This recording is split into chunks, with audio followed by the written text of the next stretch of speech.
from the World Bank, the IMF, the European Union, many other countries, that we have built the institutions and we are ready to govern ourselves in an independent state. We delivered on our part of the contract in doing what we said that we will do, but the other parties, they did not deliver on their part by helping us to end the occupation and to allow for the independence of the State of Palestine. So that is the second component, which came into completing what it promised to complete on the eve of September 2011. So, and you add to it the problem with the peace process, the third component, then it was logical for us to submit our application to become a member at the United Nations.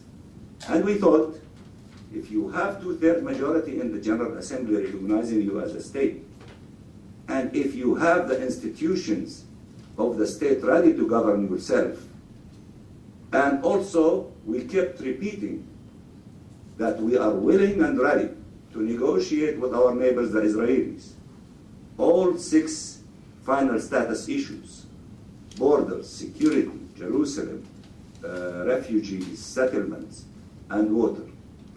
But our independence as an expression of self-determination is not for negotiation. And that is not a condition. This is a normal thing for people when they exercise self-determination. They do it alone. We are not inventing anything new. Israel, on 14th of May 1948, when they declared their independence, they did not discuss this with anyone, nor they asked for a permission from anyone. They did it on their own. The United States of America in 1776, for those of you who teach history and American government, you would know that when the 13 colonies decided to declare independence, they did it without consulting with England or asking permission from England. They did it as an expression of exercising the right of self-determination of the people of the colonies. We are exactly like the rest of these countries. In fact, this is the experience of all people who struggled against colonialism, and they exercised their right to self-determination without asking for a permission or negotiating their independence as an expression of self-determination with their colonial power. Of course, that does not mean you do not negotiate arrangements.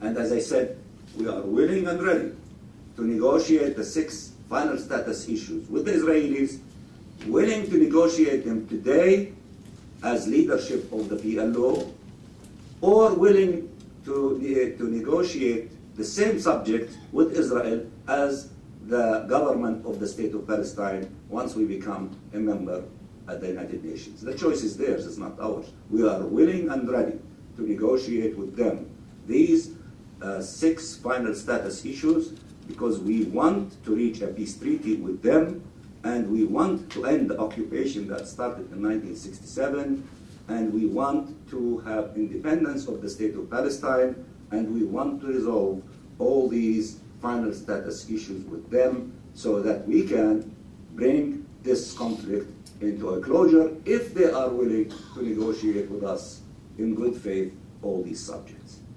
So that's why we reached that point in September. So it was not a decision that was made in the spur of the moment. It was part of a policy that led us to that point, that we were working for it for many years before. Now, somebody might ask about tactical issues. Was it necessary for you to go to the Security Council first? Should you have gone to the General Assembly first? It's easy to discuss these issues after the fact.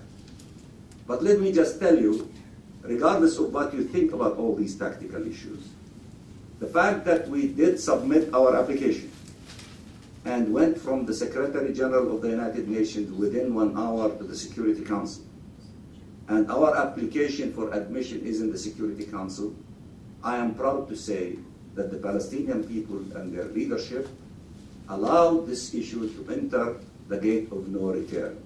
It is only a matter of time before we acquire our rightful place as a member of the United Nations, the State of Palestine as a member of the United Nations. Of course, this issue is not over. We are continuing with seeking recognition from states to recognize the State of Palestine.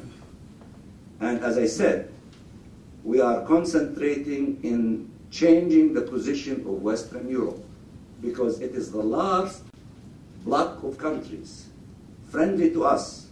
They help us a lot, and we appreciate their efforts, that do not really have strong arguments from not recognizing the State of Palestine. It's a matter of time before they take that step. And I personally believe if we go to the General Assembly, maybe soon, and upgrade our status to an observer state of Palestine, and my expectation, if not all of the West European countries, at least 23 or 24 of them, will vote in favor of that resolution, then my expectation also, after that step, that they will bilaterally recognize the State of Palestine and upgrade our status into embassies of the State of Palestine, then that they will not have any argument for not voting in our favor to become a member of the United Nations. So this issue is still unfolding. Our leadership decided to continue with this effort, not only in the Security Council, but also in the General Assembly and other UN agencies, similar to what we did with the UNESCO, because there are about 15 other agencies that we could become a state member of these agencies, and also to become a state party to many instruments and conventions that would allow us to defend ourselves in a better way. But the timing of when will we embark on these steps is left to the leadership in consultation with the Arab leaders and friendly countries to embark on that exercise. I must also add, when we went to the Security Council with our application for admission, and when we became a state member of UNESCO, we have been punished unjustly by the government of Israel and the US administration. And you know the form of punishment that we endured. In the case of Israel, they hijacked $200 million of our tax money that they collect on our behalf, and they receive fee for that service, which we are not interested in them providing us with that service, but they are imposing that service on us.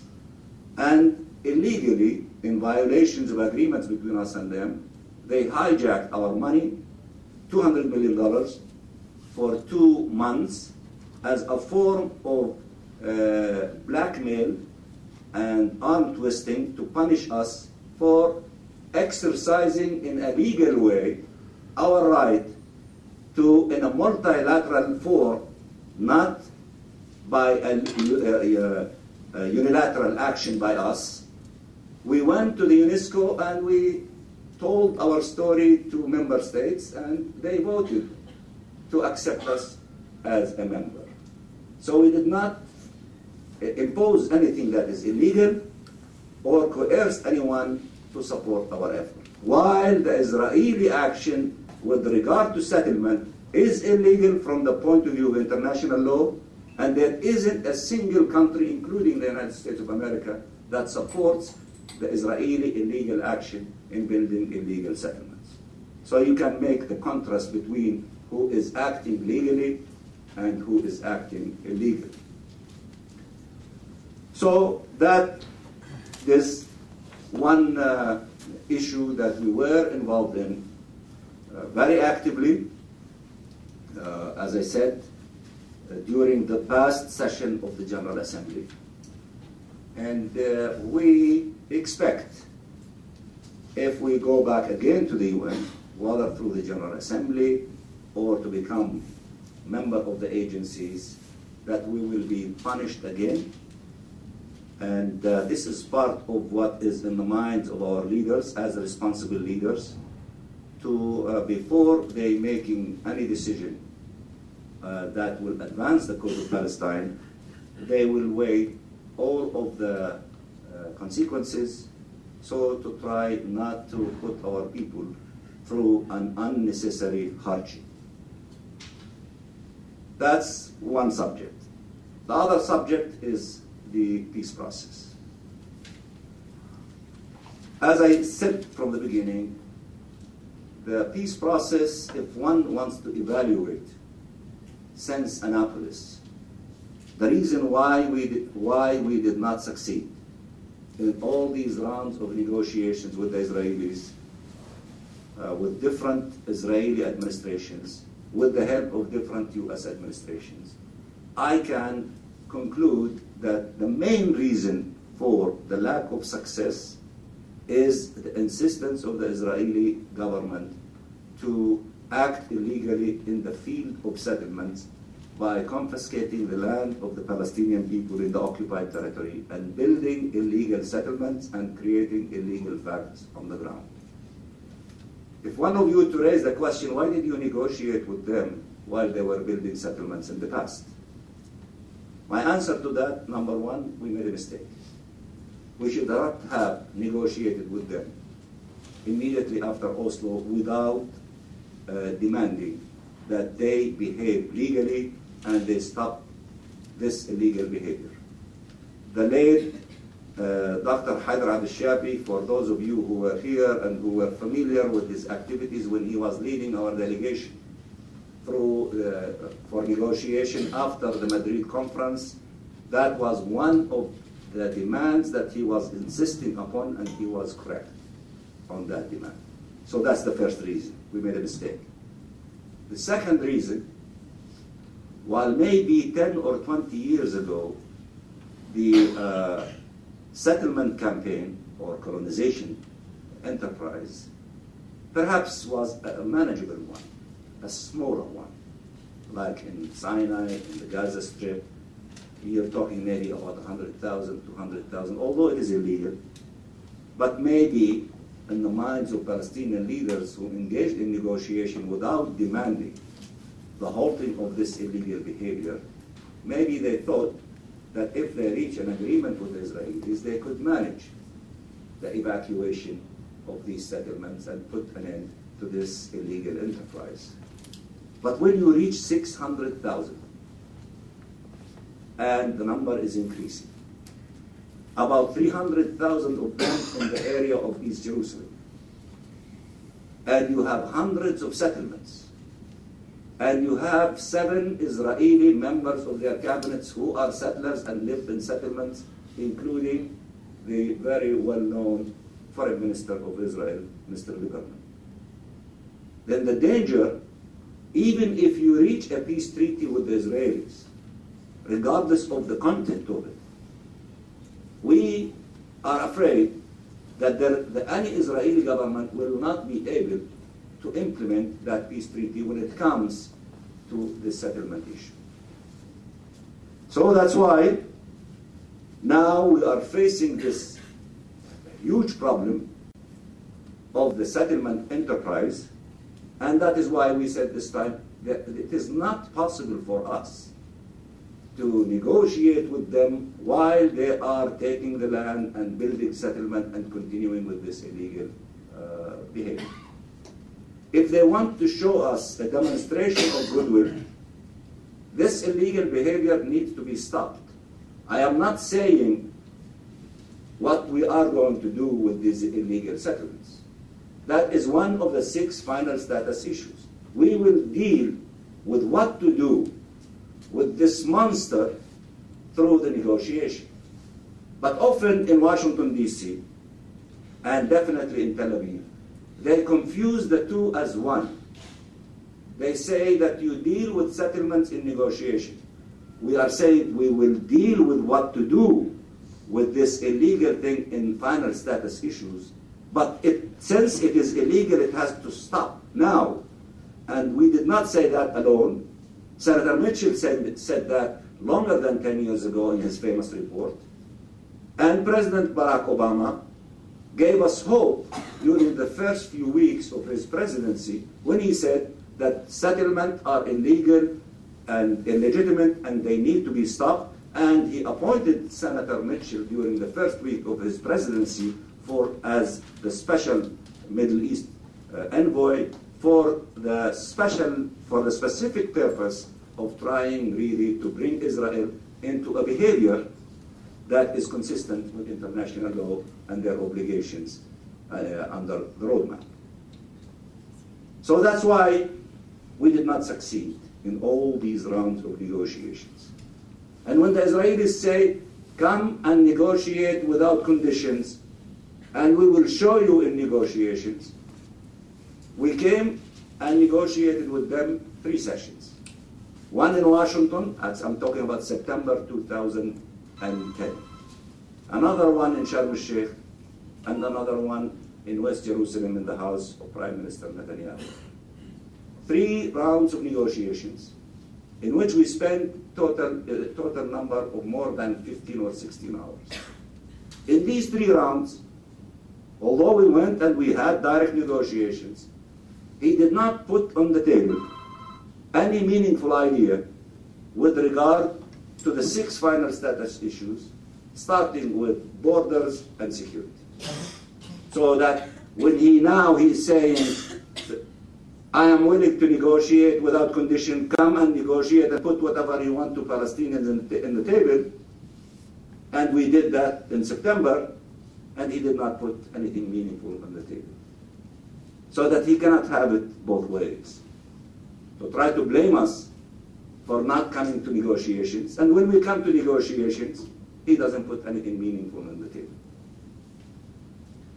The last episode in this exercise was an effort by the King of Jordan, in which he said that under his auspices, with the participation of the quartet, he said, I want you to come to Amman, Jordan, and to try to begin the process of negotiation as it was asked for by the quartet in its famous statement of September 23rd of last year.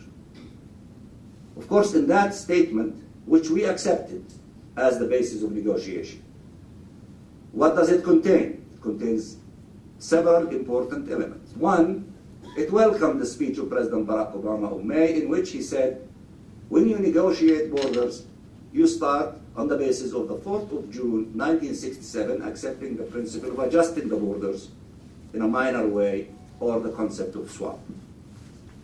It is there, contained in that quartet statement of the 23rd of September. Paragraph 5 of that statement says that both sides should stop resorting to provocation and honor and respect their obligation under the roadmap. We accept. What is provocation? When we go to UNESCO and act legally, is that provocation? But when you go and illegally build settlements and confiscate our land, that is illegal, that is provocation.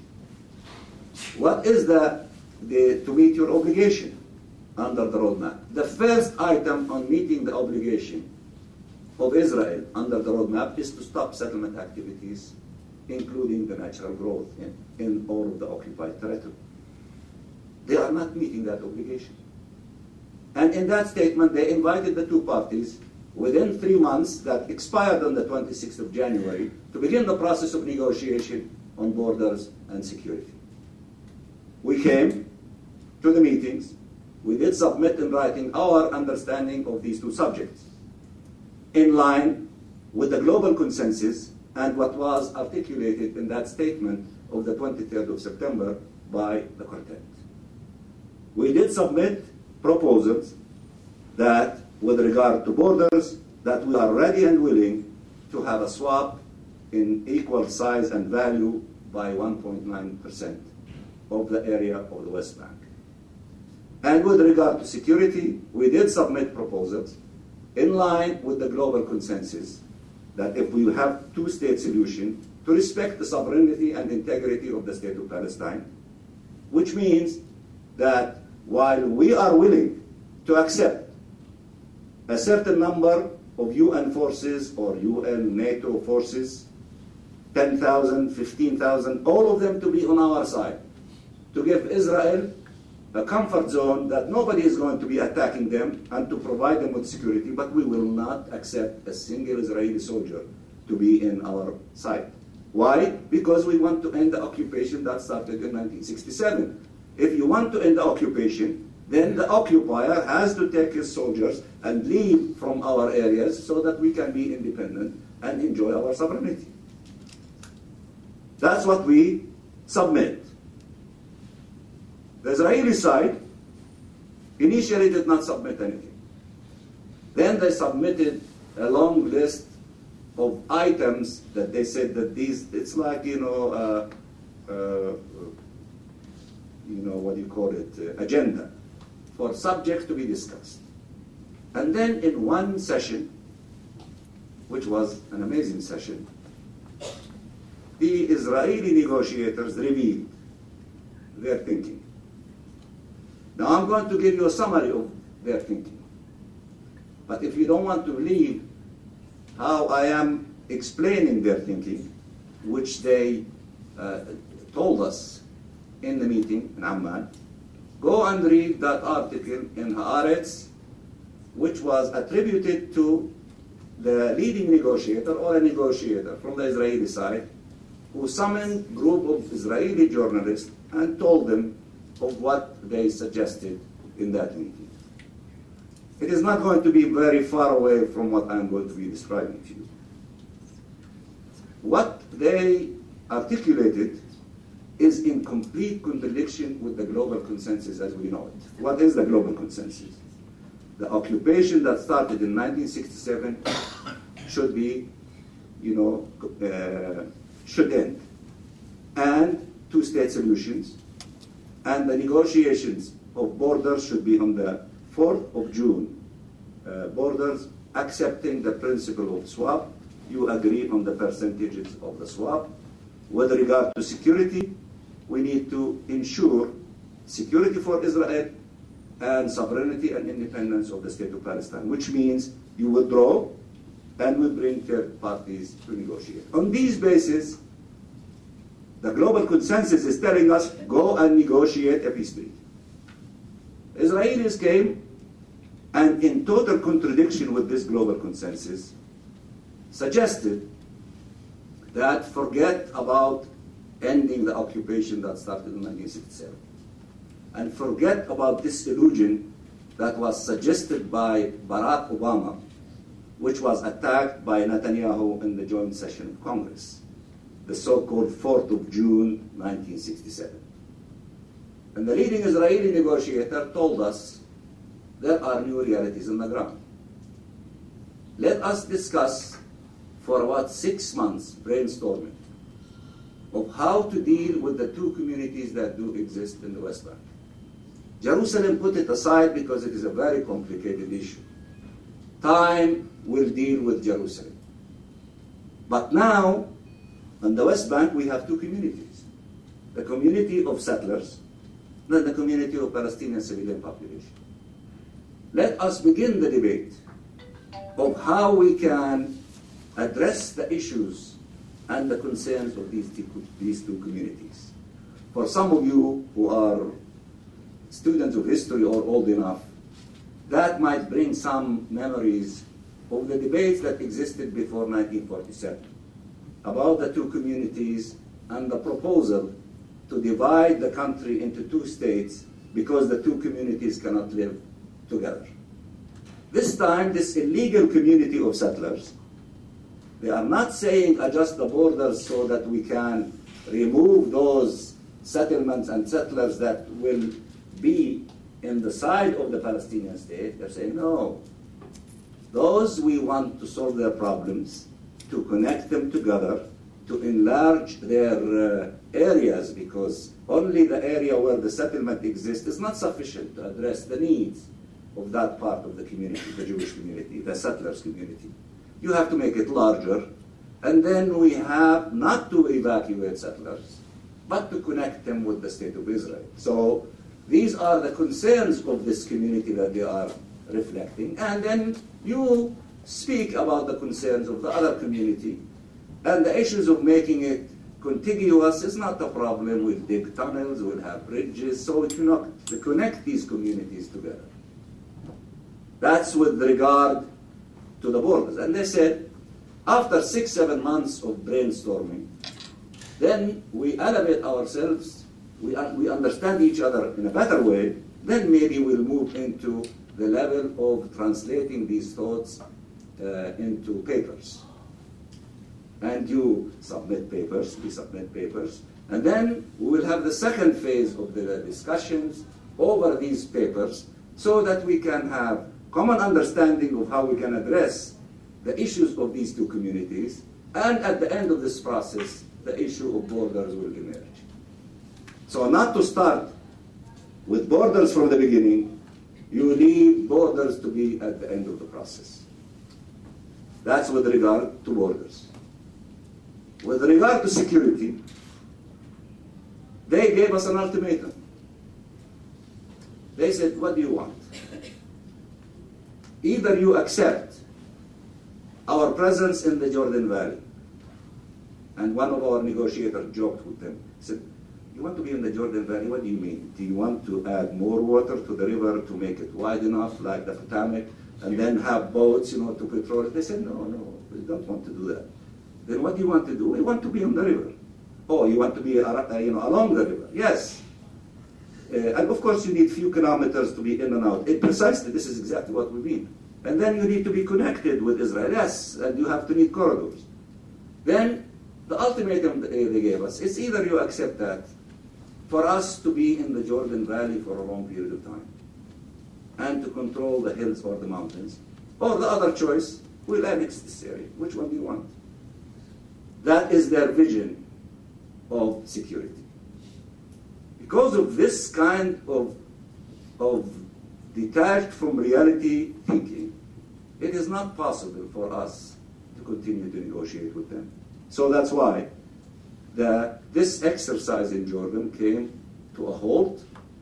And I can personally add, I think it was devastating to the Palestinian leadership. Maybe some thought that this time, with the help of the quartet and our brothers, the Jordanians, there might be a discussion with regard to borders on the basis of percentages and swap and what have you, to face this kind of articulation, which in essence is trying to divide the West Bank between the settlers, who will have maybe 40-45%, I don't know what is the percentage, settlers and security issues, and the isolated cantons of Palestinian concentrations of civilian population.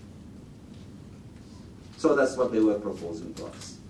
Of course, maybe if you talk to some Israeli officials, they will tell you, well, Ambassador Mansour is distorting our opinion, our position.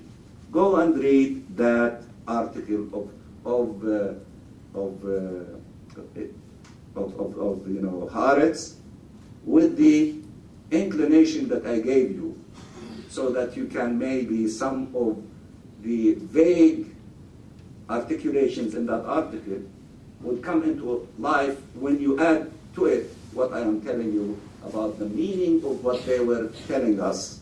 If a clever diplomat listening to them, it has no explanation except this explanation that I gave.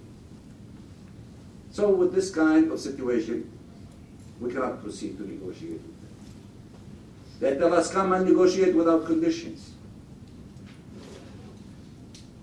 And of course, our option is the international community, and they are threatening us. If you go to the United Nations, you will be punished. Within that context, of course, the Palestinian people and leadership are saying our unity is a reflection of the highest order of our national interest. It is above and beyond the narrow interest of a single party or any party. It is bigger than any single component. within the Palestinian political system. It's bigger than Hamas, it's bigger than Fatah, it's bigger than the PLO. It is a national interest of the Palestinian people to be united. In fact, one of the biggest accomplishments of our contemporary history, two accomplishments, and two are in danger. One is that we succeeded after 1973 of having one political voice to speak on behalf of all of the Palestinian people, which is the Palestine Liberation Organization. That is a huge accomplishment during the last 100 years of the struggle of the Palestinian people, because there were many parties speaking on behalf of the Palestinians. But when we succeeded in unifying our ranks and receiving an acknowledgement from the Arab League and the United Nations that the PLO is the sole legitimate representative of the Palestinian people, that was a huge political development. The other one is the unification of our homeland. After 1948, our national homeland was fragmented into several pieces. One piece became Israel. Another one became part of the Hashemite Kingdom of Jordan, the West Bank. And another one was put under the Egyptian administration, Gaza. And it took us until 1987-88 when our brothers in Jordan accepted فك الارتباط to disclaim the West Bank, and we were able to say that Palestine, or the occupied Palestinian territory in the singular form, not the plural, including East Jerusalem, to say that we have one geopolitical unit composed of the West Bank, the Gaza Strip, and East Jerusalem, to refer to the national homeland of the Palestinian people. So after almost 40 years from the fragmentation, we succeeded in unifying the different parts of our homeland under the banner of the PLO. The split between Gaza and the West Bank and the split between the PLO and Hamas is endangering these two historical and huge accomplishments. Therefore, reunification of our homeland and reunification of our political system under the banner of the PLO is in the heart of the national interest of the Palestinian people. And it is the responsibility and duty of every Palestinian and every political group to regain national unity. After saying that, we've been all of us working for national unity. We succeeded in last May in signing the document that our brothers the Egyptians helped us to reach for reconciliation and reunification. The first item of that agreement was forming the government, or establishing the cabinet that will work for two objectives. One is to prepare for elections, because when you have political divisions in your society, you go for election to see what the people want, and you respect the wishes of the people and honor the results of the election. And the other item is to begin the process of the reconstruction of the Gaza Strip. We had challenges and problems. We couldn't establish that government to begin the process of reunification. Lately, in Qatar, about 3 weeks ago, President Abbas and Prime Minister Salem agreed to a proposal that President Abbas to be the Prime Minister designate to begin the process of building that cabinet, that government, to do the two things that I mentioned, to prepare for elections and to begin the process of reconstruction. I have to be frank with you, our brothers in Hamas, in light of also what is happening in the Arab Spring, they had differences over this agreement that was reached in Doha. And those in Gaza disagreed with Mash'al and said that he had no authorization to do it alone and he has to consult with them, blah, blah, blah. Of course, lately, last week in Cairo, they said they respect the agreement in Cairo, in form. But in essence, still, we see a tall order of things that they are requesting that is not making it possible for President Abbas to form that government.